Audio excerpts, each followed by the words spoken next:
Magandang araw po sa inyo lahat. Welcome po sa panibagong reaction video dito sa Makapili TV. Ngayon ito, pagkikwento naman natin ngayon dito, itong si Trillanes nagpapapansin na naman. So alam naman natin na si Trillanes may planong tumakbo sa susunod na eleksyon. So hindi pa sigurado kung ito tatakbo daw ng mayor ng Caloocan o tatakbo bilang senador uli. So kumbaga dito medyo tinatansya pa ni Trillanes kung saan siyang klaseng eleksyon tatakbo, kung national ba o local lang. So ngayon nagpapansin nga itong si Trillanes at nagsampa ng kaso dito kay Pangulong Duterte at kay Senator Bongo. Pero yung isinampa niyang kaso nangyari pa nung panahon na si Pangulong Duterte mayor pa lang ng Davao. So napakatagal na panahon na, so ngayon pa lang siya magpapail ng kaso. So panoorin po natin tong balitang ito at bigyan po natin to ng, kumbaga parang himayin natin kung ano ba, kung meron bang magiging saysay yung pagpapail ni Trillanes o talaga nagpapapansin lang. So bago natin simulan niya, kung di ka pa nakasubscribe sa Makapili TV, baka pwede naman pakipindot yung subscribe button at the same time palike na rin ng video. Wala namang pong bayad dyan, kaya pindot na. So ito, panoorin po natin tong balitang to. Tampa ng reklamong plunder si dating Senador Antonio Trillanes IV laban kina dating Pangulong Rodrigo Duterte at Senator Bongo ngayong araw. Ayon kay Trillanes, kaugnay ito ng umano'y korupsyon sa mahigit 6 na bilyong pisong infrastructure projects noong mayor pa ng Davao City si Duterte. Iginawad daw ang proyekto sa ama at kapatid ni Senator Bongo. Kabilang daw sa mga ebidensyang hawak ni Trillanes laban sa dalawa ay mga dokumento mula sa Commission on Audit na nakuha niya noong senador pa siya. Para po sa ibang... So yun, sinasabi niya ni Trillanes na nangyari yung korupsyon nung panahon pa ni Pangulong Duterte na siya ay mayor pa ng Davao. At si Senator Bongo, sabihin natin na special assistant pa rin siya ni Pangulong Duterte nung time na yon. Pero ang nakakapagtaka kasi niya, bakit sa DOJ siya nag-file ng kaso, hindi sa ombudsman. So, siyempre, kapag government employee ka, dapat sa ombudsman ka sasampahan ng kaso kung korupsyon yung pag pinag-uusapan. So, kung ibang kaso yan, halimbawa, criminal case, sa tingin ko dapat doon sa DOJ yun, hindi yung dapat mapunta sa ombudsman. Pero kung ang kaso more on corruption, dapat sa ombudsman. So dito parang nakikita lang natin dito na publicity lang yung naging purpose dito ni Trillanes para mag-file lang ng kaso, dahil nga syempre kailangan niya mag-start na ng publicity dahil nga sa pinaplano niyang pagtakbo sa local government as mayor ng Caloocan, or yung plano nga niya na bumalik sa Senado. Siyempre, di ba, nagbubuo na ng line up yung Liberal Party, yung mga dilawan. So baka inaasam niya na siya doon na may isama. O siyempre yung Makabayan Bloc din na nagpaplano rin gumawa ng kanilang senatorial slate. So pwedeng hugutin din siya ron. So parang nilalaro-laro pa ni Trillanes. Gumagamit pa siya dyan ng utak para kumbaga pag-aralan muna yung sitwasyon kung masasama ba siya sa mga official lineup ng mga susunod na senador. So andyan yung administrasyon na bumuo na ng Unit Team 2.0. So siyempre 12 yung, as much possible 12 dyan yung yung ipambabato ng administrasyon. Siyempre maraming partido na yung sumama. So hindi pwedeng halimbawa sumama na yung partido ni La Villar, nila Tito Soto, nila Martin Romualdez, tsaka ng alam ko 4 na partido na yung sumapi sa Unit Team 2.0. So siyempre hindi naman papayag yan sa 12 isang kandidato lang nila yung ilalagay nila dyan. So kung 4 yan, so 12, so maximum of 3 candidate yung pwede nilang ipasok. So siyempre andyan pa yung unit team.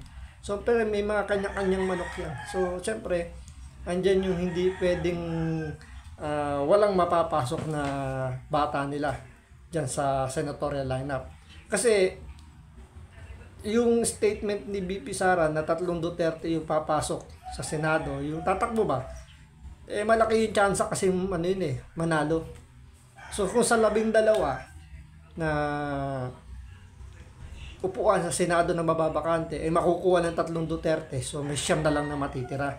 So isipin mo, parang lalabas niyan, sa 12 kandidato ng administrasyon ng Unit Team 2.0, 9 lang yung kanilang paglalabanan. So may 3 may iwan. So paano pa yung Liberal Party na umaasa rin na makapasok yung kanilang dating 8 diretso nila. So kung halimbawa makachamba yung Liberal Party na makapasok ng isa, so 8 na lang yung kailangang hinahabol ng administrasyon. Pero tandaan nyo, tatakbo rin Senador si Bongo, si Senator Bato, tsaka si Tolentino. So kung yung 3 yun makalusot pa, so 6. So 6 na lang yung kumbaga 6 na lang yung magiging bakanting upuan na paglalaban-labanan ng administrasyon ng Liberal Party ng Makabayan Black. So medyo lumiliit na yung pwesto. 'Di ba? Paano kung 'di ba may balita pa na itong si Philip Salvador hinuhugot din daw ng partido ni Pangulong Duterte ng PDP Laban. Kung makalusot pa 'yon. So 4 na lang. 4 na lang yung paglalabanan sa pwesto sa pagiging senador. So napakaliit na lang ng kumbaga ng pinaglalabanan nila. Kaya eto ngayon ang nangyayari, eto yung diskarte ni Trillanes, nagsampa ng kaso para siraan. Siyempre, andun yung gagawa ka ng issue para siraan kasi ito recycled na to eh. Ginawa na to ni Trillanes nung nakaraang eleksyon nung tumakbo rin si Bongo bilang senador. 'Di ba? Gumawa rin ng issue diyan si Trillanes, pero ano nangyari? Ligwak. So ito panibago na naman to, panibagong issue na naman yung ginawa niya. Hindi ko nga alam kung bakit kumbaga parang sabagay, karapatan naman kung sino man yung pwede mag-file ng kaso. Kasi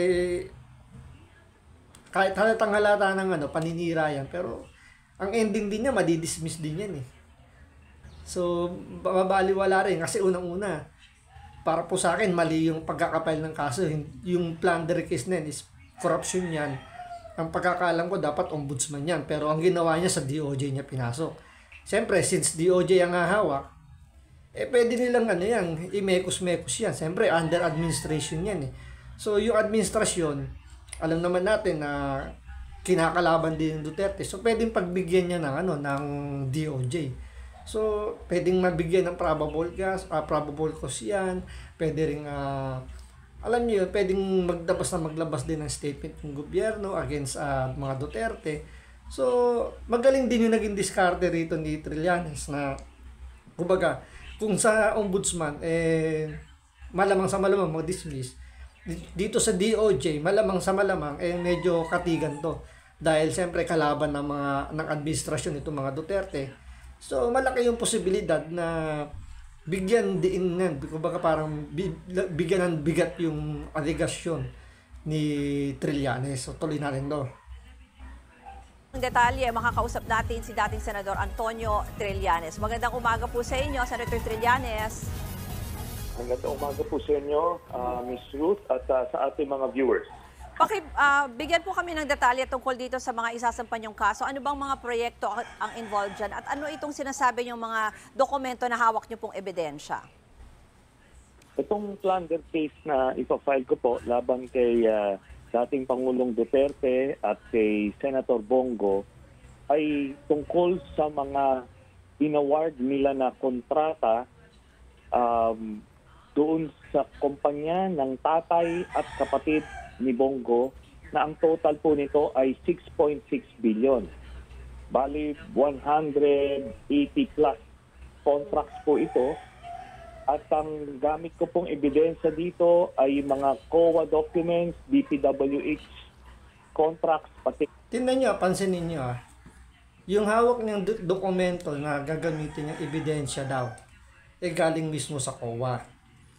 Ano ba yung COA? Commission on Audit. Sila yung mga nag-audit para makita kung tama ba yung kanilang paggasta, naka-itemize ba ang lahat, kung wala bang overspend, wala bang underexpend dun sa mga project, or kung kanino in-award yung mga project na yun. So sila yung magdedetermine dyan kung tama ba yung naging proseso sa pagbigay sa mga project na yan, sa mga budget na yan. So panahon pa ni Pangulong Duterte nung siya ay mayor, so walang na po na yung commission on audit. Kasi kung meron, ano yan, kumbaga ipapasa nila yan sa ombudsman para imbestigan ng ombudsman. Ngayon, kung may probable cause, may kumbaga tama yung o mali yung ginawa ng prosesong yon, so pwede nilang sampahan ng kaso si Pangulong Duterte ng korupsyon dahil nga sa pagpabor daw di umano, sinasabi nga ni Trillanes na pagpabor daw dun sa kumpanya ng tatay niya at ng kapatid niya. So doon pala makikita mo na medyo sablay na yung dokumentong hawak niya galing sa Commission on Audit, hindi nakitaan ng anomalya. So, hindi nagkaroon ng problema o kumbaga hindi nagsampa ng kaso sa ombudsman. So, doon pa lang parang sablay na kagad itong sinasabi ni Trillanes. Tuloy.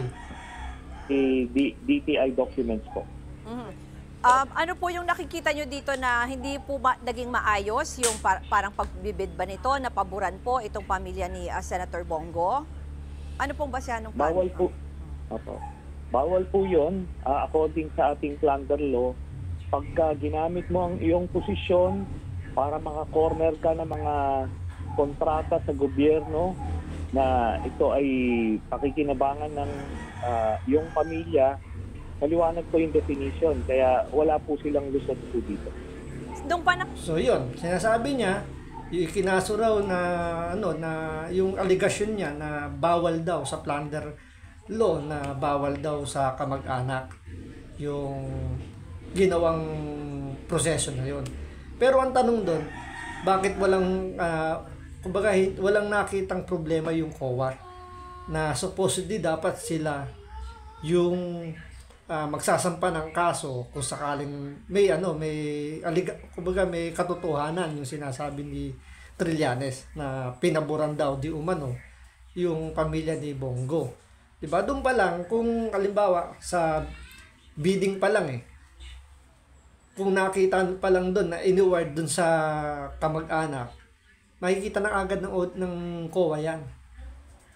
Diba? Ma-audit ka agad yan, o bakit mo dito to binigay? So, hihingan ng ng explanation. So, kung hindi nila magustuhan yung explanation, pwede nila iakit na sa ombudsman yan para kasuhan kung talagang totoong may ganong nangyari. So, bakit wala ngang kaso isinampa sa ombudsman? Yun yung tanong dyan. Noon po na ito, na nasa Davao pa po si dating Pangulong Duterte, ito po ay, yun po yung time na in-award po itong proyekto, hindi pa po Pangulo. At saka ano po ang posisyon noon ni Senator Bongo? Ano po ito, no? Yung coverage po nung documents namin ay from 2007 to 2018, no? Kaya covered simula mayor hanggang pagka-presidente. So, from personal assistant ni Duterte hanggang special assistant to the president ang coverage nito. Kaya nga, maliwanag yung mga elemento ng plunder dito sa... So, sabi niya, base sa kanya, base kay Senator Trillanes, na nangyari daw yung corruption daw, di umano, na yung pinagsisigawan niya dyan, nangyari daw 2007 hanggang 2018 daw. So, umupo si Pangulo Duterte 2016. So, hindi ko alam kung paano niya natahi yun Pero siyempre, kung gusto mo talagang gawan ng kung gusto mong gawan talaga ng kwento, pwede mo i-stretch talaga yung kwento. So, 2007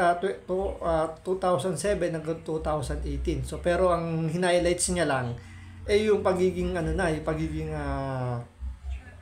special assistant to the president na si Senator Bongo. So, hindi pa siya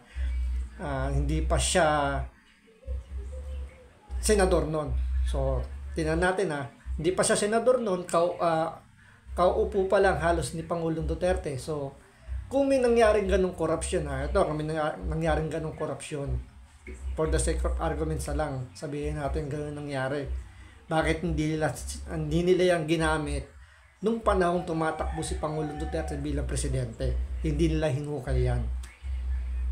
Diba? Ano yung ibang naging, kumbaga, ano ibang issue ibinato kay Pangulong Duterte? Bakit hindi yan? Kasi kung dun pa lang, kung halimbawa, totoong pinaboran ni Pangulong Duterte yung sinasabi ni Trillanes, malaking grounds yun para hindi siya makatakbo sa pagiging presidente kasi hindi siya kung kakasuhan siya ng korupsyon, ng plunder sa ombudsman. So doon pwede maging grounds na yun para hindi siya, kumbaga, yun yung magiging mabigat na aligasyon. So pwedeng ikatalo yun ni Duterte nung panahon na tumatakbo siyang presidente. So bakit hindi yun yung ginamit nila Trillanes nung time na tumatakbo nga presidente si Pangulong Duterte? Ngayon, yung nasabi niya na hanggang 2018, Special Assistant to the President na si Senator Bongo nung time na yon. So bakit hindi nila nahukay yung ganyang alam mo yun, di ba? So hindi nila nakita yon. So ngayon magi-eleksyon na naman ngayon. So naghukay sila. So parang malabas dito, parang nangangalakal itong si Senator Trillanes para lang mapag-usapan, makapagpahid lang ng putik dito sa mga Duterte, sa mga kaalyado niya. So maganda yung tanong dito ng reporter na parang pinalalabas nga, parang yung hinuhuli nga niya na itong si Trillanes naghuhukay lang ng basura para lang ibato rito sa mga Duterte at kay Senator Bongo. Ginawa nila. Bakit po kaya ngayon nyo ifa-file itong kaso at siguro kaugnay na rin yan kasi may sinasabi po si Senator Robin Padilla na tila mission niya daw po kasi nakalabanin ng mga Duterte? Yun ito po, no?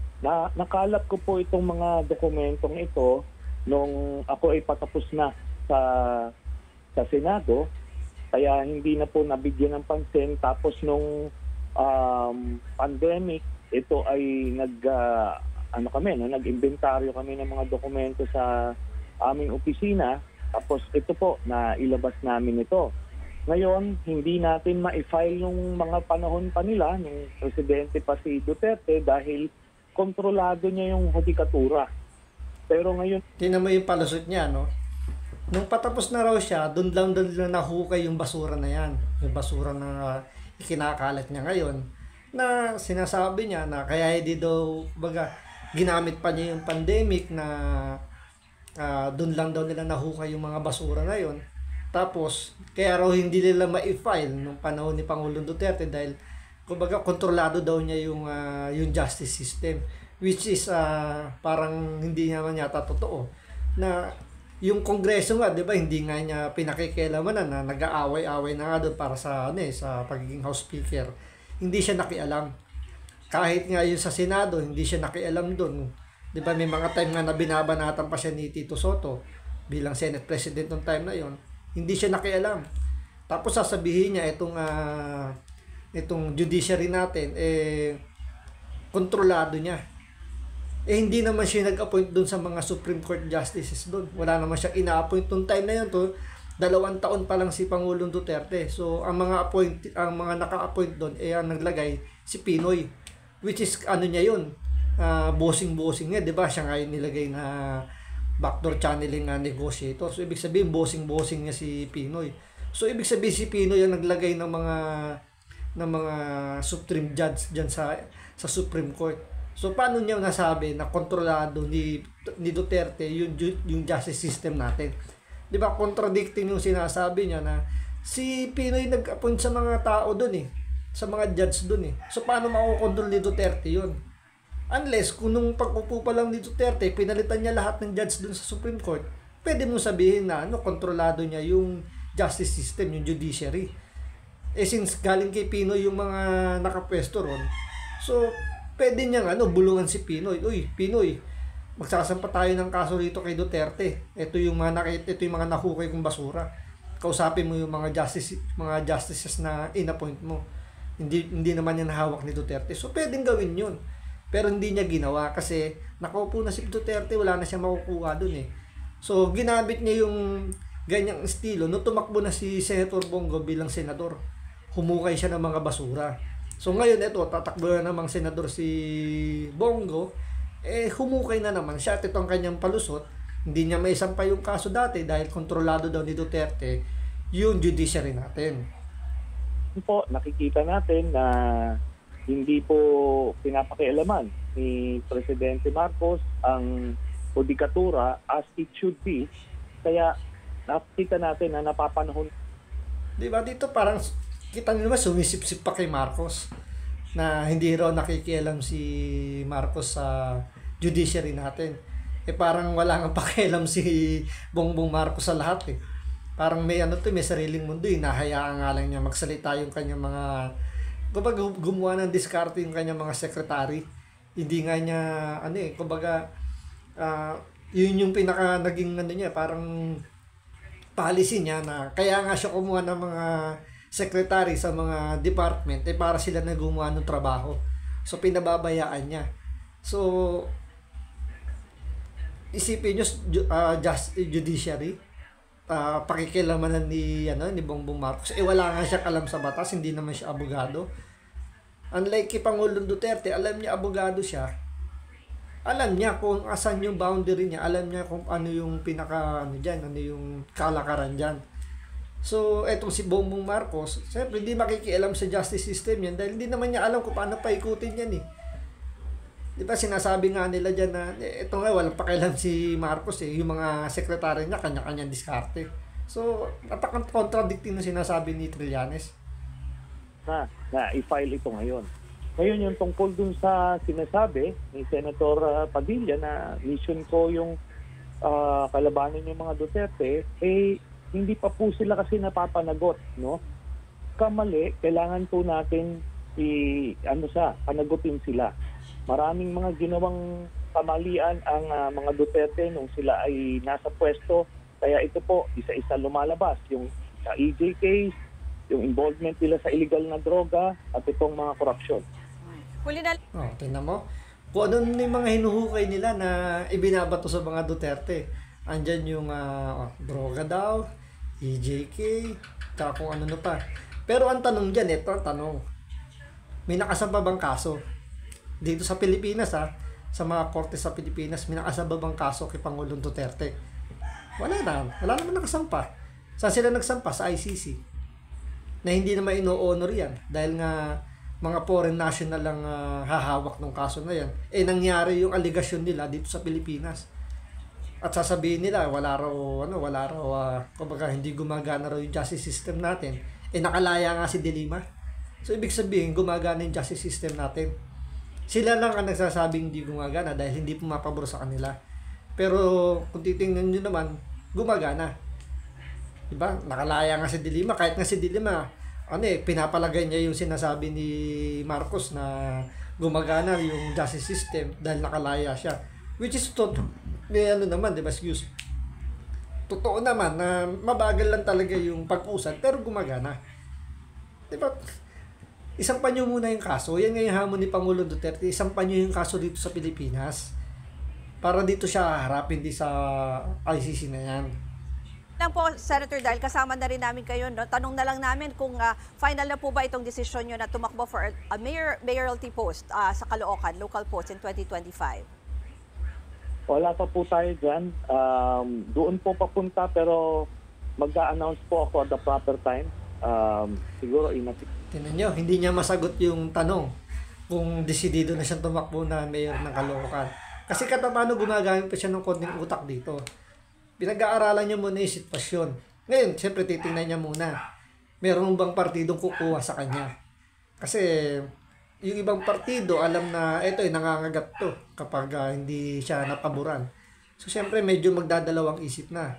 So tingnan natin kung kukunin siya ng Liberal Party na siyempre pakiramdam ni Trillanes kakampi niya yung Liberal Party dahil kinuha nga siyang backdoor negotiator ng West Philippine Sea sa China. So itong itong Liberal Party nag-iingat din to, siyempre mahirap na baka kagatin nga naman sila.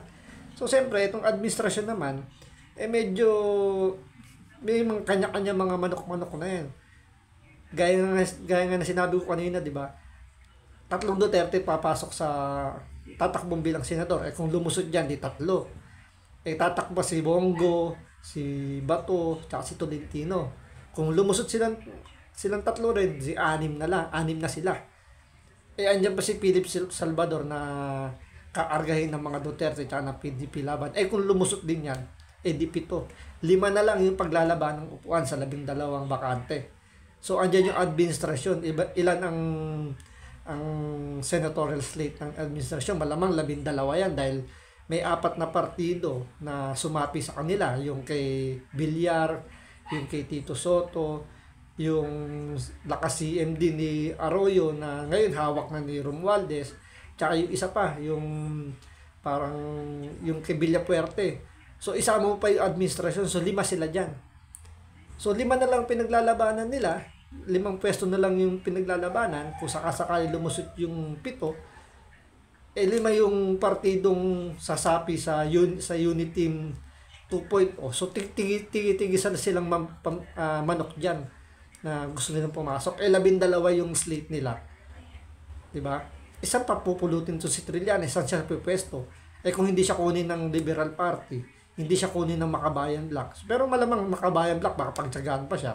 Pero sa administrasyon, medyo malabo na siya. Dahil nga 5 partido na yung nagsanib pwersa dyan. So, Liberal Party, medyo takot din niya, baka nga maagat sila. So, ang inaasahan na lang niya dyan, yung Makabayan Black. So, kung walang kukuha sa kanya dyan, malamang, baka magkalookan mayor na lang. So, dyan ka na lang sa Caloocan. Hayaan mo yung taga-Caloocan yung kumbaga, yung sumalo ng kung ikaw yung mananalo. So, bahala na sila dyan. So, tingnan natin, abangan natin sa mga susunod na araw kung ano yung isasagot dito ni Senator Bongo, ni Pangulong Duterte, at yung mga magiging balik dito kay Trillanes. So, maraming salamat po sa panonood. Ingat po kayo lagi.